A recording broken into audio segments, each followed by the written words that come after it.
Samuel Castillo n'était qu'un jeune garçon noir de 12 ans, traité comme un esclave dans un ranch reculé du Mexique. Lorsque le cheval le plus précieux de son patron fut au bord de la mort, le garçon osa faire une promesse.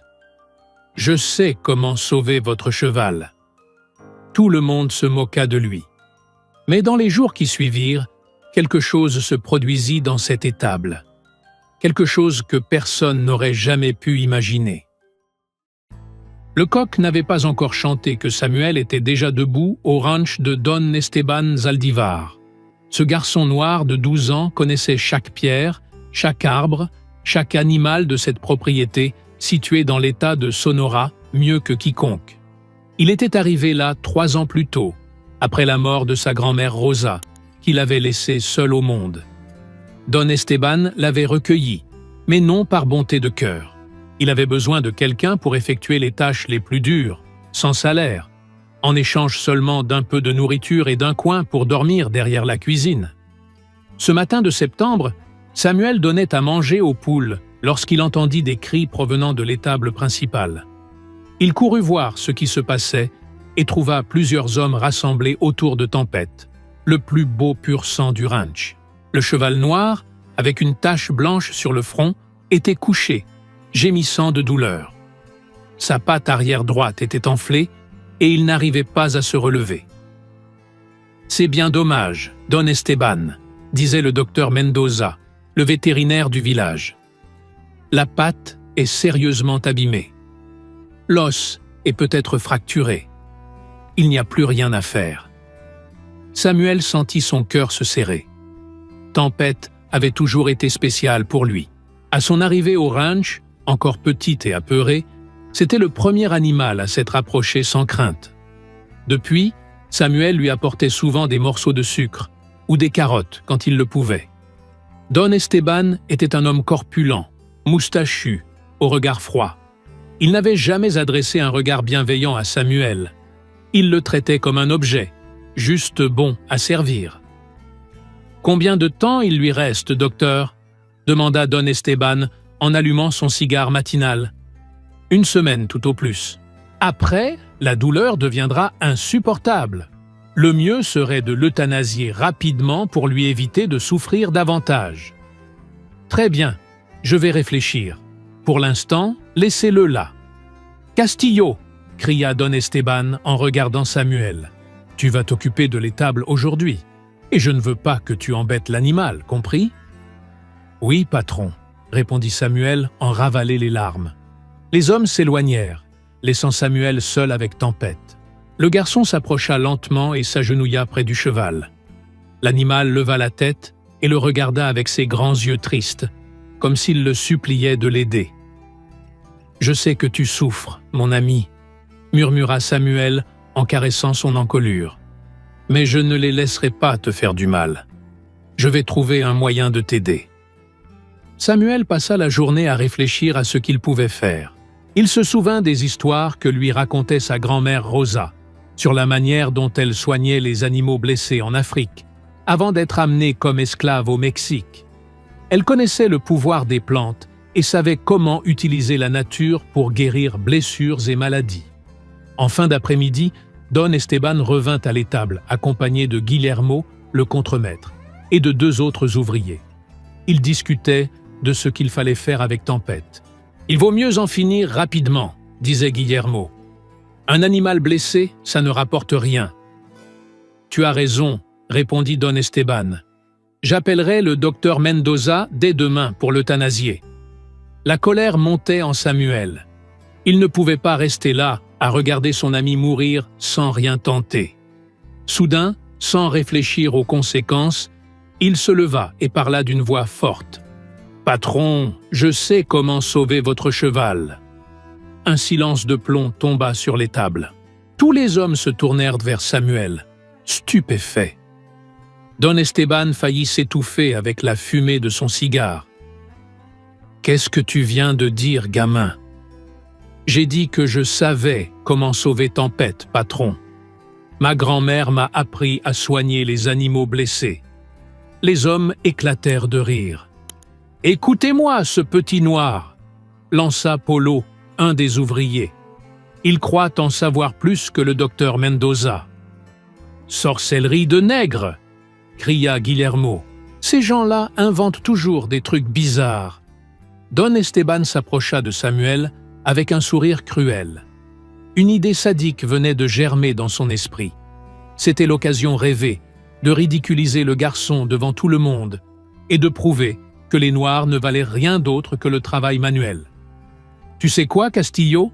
Je vais te donner ta chance de prouver ta valeur, » dit Don Esteban en parlant lentement pour que tout le monde entende bien. « Tu as exactement 7 jours pour soigner mon cheval. Si tu réussis, tu pourras continuer à vivre ici, au ranch. » Samuel sentit un frisson lui parcourir le dos, mais il planta son regard dans celui du patron. « Et si j'échoue, patron ?» Don Esteban fit une pause théâtrale et regarda les autres hommes. « Si tu échoues, tu partiras d'ici pour de bon. Je ne veux plus jamais voir ta tête dans cette vallée.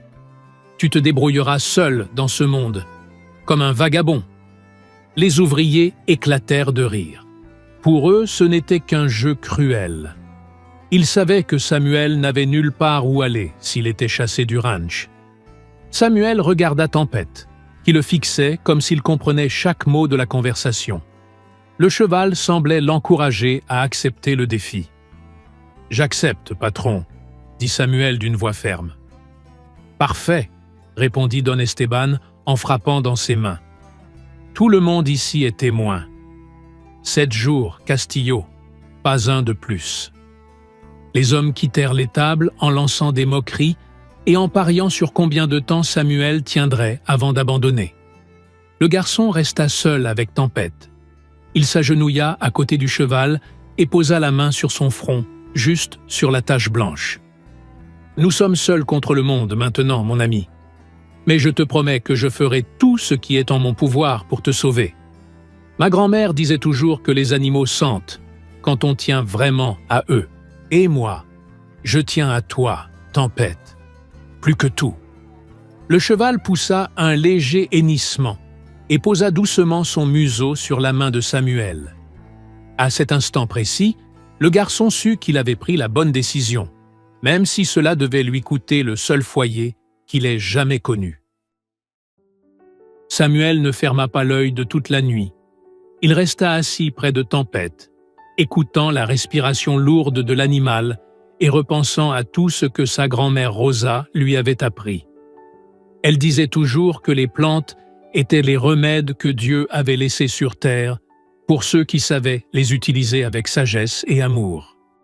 Quand le soleil commença à se lever, Samuel retourna dans sa petite chambre, chercher le cahier où il avait noté toutes les recettes que sa grand-mère lui avait transmises. C'était un vieux carnet à la couverture de cuir usé, mais qui renfermait des trésors de savoir. Il feuilleta les pages jaunies jusqu'à trouver ce qu'il cherchait. Pour les animaux, aux pattes blessées et aux os douloureux. Arnica pour apaiser la douleur et réduire l'enflure, lisait Samuel à voix basse. Aloe vera pour cicatriser et rafraîchir. Infusion de camomille pour calmer l'animal. Miel pour redonner force et énergie. Samuel savait où trouver ces plantes. Il y avait une petite vallée derrière le ranch où elles poussaient à l'état sauvage.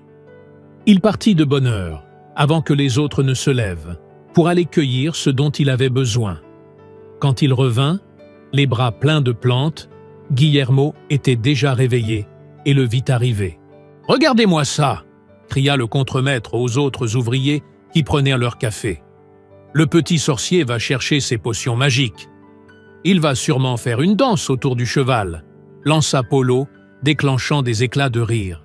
« Laisse-le faire », dit Emilio, le plus ancien du ranch. « Le gamin va apprendre à la dure que ces trucs-là, ça marche pas. » Samuel ignora les moqueries et se dirigea directement vers l'étable. Tempête était réveillée, mais semblait encore plus faible que la veille. Ses yeux étaient ternes et il respirait avec difficulté. « Bonjour, mon ami, » dit Samuel en caressant le cou du cheval. « J'ai apporté quelques remèdes qui vont t'aider à aller mieux. » Il prépara les soins exactement comme sa grand-mère lui avait appris. D'abord, il écrasa les feuilles d'arnica jusqu'à obtenir une pâte verte. Ensuite, il découpa les feuilles d'aloe vera et mélangea la pulpe gélatineuse avec du miel qu'il avait discrètement pris dans la cuisine. « Ça va peut-être piquer un peu au début, » dit Samuel à Tempête, « mais après tu iras mieux. Ma grand-mère disait toujours que les remèdes sont parfois amers, mais ce sont eux qui nous guérissent. » Quand il toucha la patte blessée, Tempête sursauta et tenta de se reculer. Mais Samuel continua à lui parler d'une voix douce jusqu'à ce que l'animal se calme et le laisse appliquer le cataplasme. « Voilà, tu es très courageux. Maintenant, je vais te préparer une bonne tisane. » Samuel fit chauffer de l'eau dans une vieille boîte de conserve et prépara une infusion de camomille. Une fois tiédie, il la proposa au cheval. Tempête renifla, puis but quelques gorgées. « Bravo, tu me fais confiance. C'est le plus important. » Pendant les 3 premiers jours, Samuel ne quitta presque pas l'étable. Il y dormait, se réveillait toutes les 2 heures pour vérifier l'état de Tempête, changeait les cataplasmes et préparait de nouvelles infusions. Il parlait au cheval comme à un vieil ami, lui racontant les histoires de sa grand-mère, lui chantant les vieilles chansons qu'elle lui fredonnait autrefois. Les autres ouvriers du ranch passaient souvent devant l'étable, juste pour se moquer de lui. « Le petit noir croit que le cheval comprend le français », se moqua l'un d'eux. « Regardez-le parler à la bête.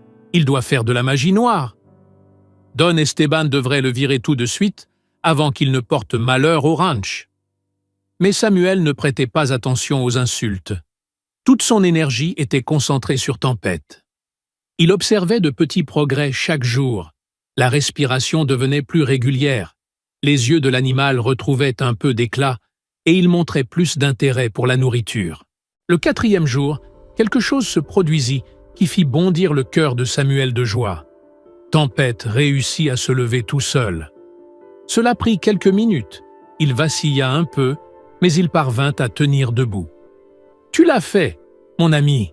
s'écria Samuel en enlaçant le cou du cheval. « Je savais que tu étais fort. » Malheureusement, Don Esteban choisit ce moment précis pour apparaître à l'entrée de l'étable. En voyant Tempête debout, son visage devint rouge de colère. « Ça ne veut rien dire, gamin !» cria le patron. « Même un cheval mourant peut tenir debout quelques minutes. Ça ne prouve pas qu'il est guéri. Mais regardez ses yeux, patron. Il a retrouvé de l'appétit et il respire mieux. Ne me sors pas tes histoires de nègre ignorant.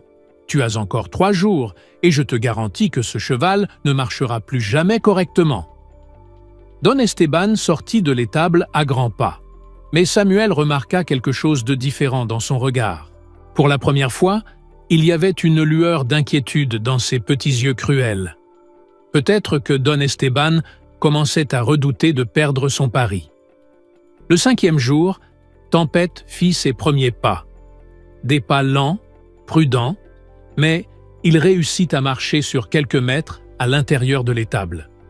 Le 6e jour, le cheval parvint à sortir et à marcher jusqu'à l'abreuvoir dans la cour. Samuel était aux anges, mais il savait que le véritable test aurait lieu le 7e et dernier jour. Don Esteban ne manquerait pas d'inventer une épreuve difficile pour tenter de l'humilier. « Demain, c'est le grand jour, Tempête, » dit Samuel la veille en étreignant le cheval. « Ils vont vouloir que tu prouves que tu es vraiment guéri. Ce sera dur, mais tu es le cheval le plus courageux que j'ai jamais connu. » Le 7e jour se leva dans une grande agitation au ranch.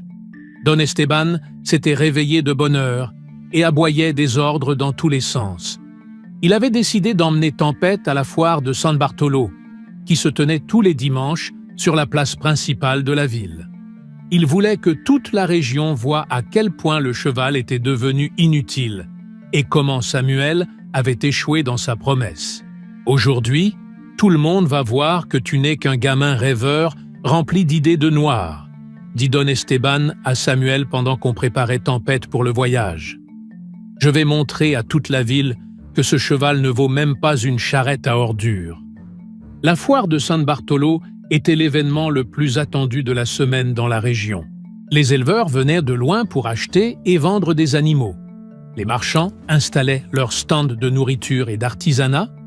Les musiciens jouaient de la guitare au coin des rues et des familles entières déambulaient entre les étals. C'était le lieu où tout le monde se retrouvait pour discuter, commercer et se divertir. Don Esteban arriva à la foire en grande pompe. Il avait amené Tempête dans une charrette, accompagné de Samuel et de quelques-uns de ses ouvriers. À peine arrivé, il se mit à crier pour attirer l'attention de la foule. « Approchez, approchez! Voici Tempête, le célèbre pur-sang de Don Esteban Zaldivar, aujourd'hui à prix cassé, pratiquement donné. » Une foule curieuse s'amassa autour de l'enclos de fortune où Don Esteban avait installé Tempête.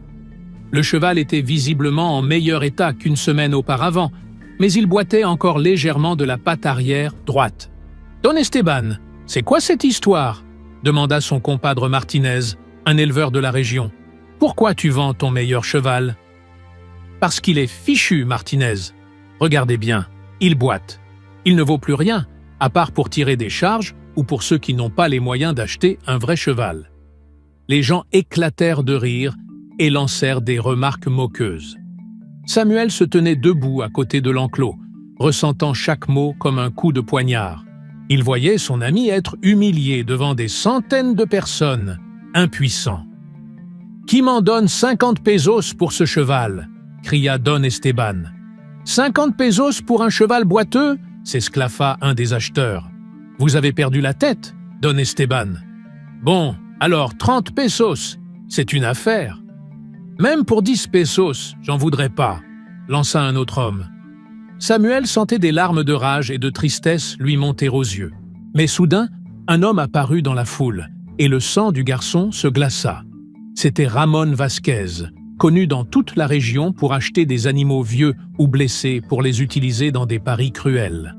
On disait qu'il faisait combattre des chevaux contre des chiens féroces, juste pour le plaisir de quelques hommes avides de sensations fortes et d'argent facile. « Je prends ce cheval », dit Ramon avec un sourire mauvais. « Je t'en donne 15 pesos. » Don Esteban sembla intéressé. « 15 pesos. C'était mieux que rien. »« Et tu veux en faire quoi de ce cheval, Ramon ?»« J'ai des chiens à entraîner. Un cheval boiteux, c'est parfait pour leur apprendre à attaquer sans trop de risques. » Un lourd silence s'abattit sur la foule. Tout le monde comprenait ce que cela signifiait. Une mort lente et atroce pour Tempête, déchiquetée par des chiens dressés pour le combat. Samuel sentit une vague de colère et de courage l'envahir. Il ne pouvait pas laisser faire ça. Il sauta par-dessus l'enclos et se plaça devant Tempête, les bras écartés pour le protéger. « Non !» cria-t-il de toutes ses forces. « Ce cheval n'est pas à vendre à cet homme. » Don Esteban devint livide de honte. Qu'un garçon noir ose lui parler ainsi devant toute la ville, c'était pour lui la pire des humiliations. « Dégage de là, sale gosse! Tu te prends pour qui pour me défier comme ça? »« Je suis celui qui a soigné ce cheval pendant toute une semaine, » répondit Samuel, les poings serrés. « C'est moi qui l'ai fait aller mieux. Et je ne vous laisserai pas le vendre pour qu'on le torture. » La foule commença à prêter plus attention. Des murmures circulaient, on commentait le courage du garçon. Don Esteban ne pouvait pas tolérer qu'un esclave le défie publiquement. Il s'élança vers Samuel et lui asséna une gifle retentissante qui fit taire toute la place. Samuel tomba sous le choc, mais se releva aussitôt. Sa joue était en feu. Du sang coulait au coin de sa bouche, mais ses yeux brillaient d'une détermination qui força le respect. « Patron, » dit Samuel en essuyant le sang, « vous m'avez donné 7 jours pour prouver que je pouvais soigner Tempête. Les 7 jours sont terminés aujourd'hui. Laissez-moi montrer à tout le monde qu'il est vraiment guéri. » Des murmures parcoururent la foule. Certains commençaient à comprendre qu'il y avait toute une histoire derrière cette scène. « C'est quoi cette histoire, Don Esteban ?» demanda Doña Salma, une dame très respectée de la ville. « Quelle sorte de pari avez-vous fait avec ce garçon ?» Don Esteban réalisa que beaucoup de regards étaient braqués sur lui. Il devait réagir vite s'il voulait préserver sa réputation. Une idée lui traversa l'esprit. « Très bien, gamin », lança Don Esteban, fort pour que tout le monde entende. « Tu veux une dernière chance? Je vais t'en donner une que personne n'oubliera. » Il désigna une piste ovale installée pour tester les chevaux à vendre. « Si tu réussis à faire courir ce cheval autour de cette piste, sans qu'il boite ni qu'il s'arrête, comme un vrai cheval en pleine santé, alors je reconnaîtrai devant tout le monde que tu as gagné notre pari. » La foule s'agita. « Mais, » ajouta Don Esteban avec un sourire cruel, « si le cheval ne parvient pas à faire le tour complet, ou s'il boite une seule fois, tu perds tout. Tu quittes cette vallée aujourd'hui même, et tu n'y remets jamais les pieds. Et tout le monde ici sera témoin de ce pari. » Samuel regarda Tempête. Le cheval le fixait avec confiance, comme s'il comprenait que c'était le moment décisif. « J'accepte le défi, patron. » Samuel s'approcha de Tempête et lui murmura à l'oreille « C'est notre heure, mon ami. Tout le monde doute de nous, mais moi, je sais que tu en es capable. » Samuel grimpa sur Tempête, sans selle, tenant simplement la crinière. La foule forma un cercle autour de la piste improvisée. Même les enfants cessèrent de jouer pour regarder. Don Esteban donna le signal, et Samuel guida Tempête jusqu'à la ligne de départ. Son cœur battait si fort qu'il croyait qu'il allait exploser. Mais il gardait une voix calme pour ne pas affoler le cheval.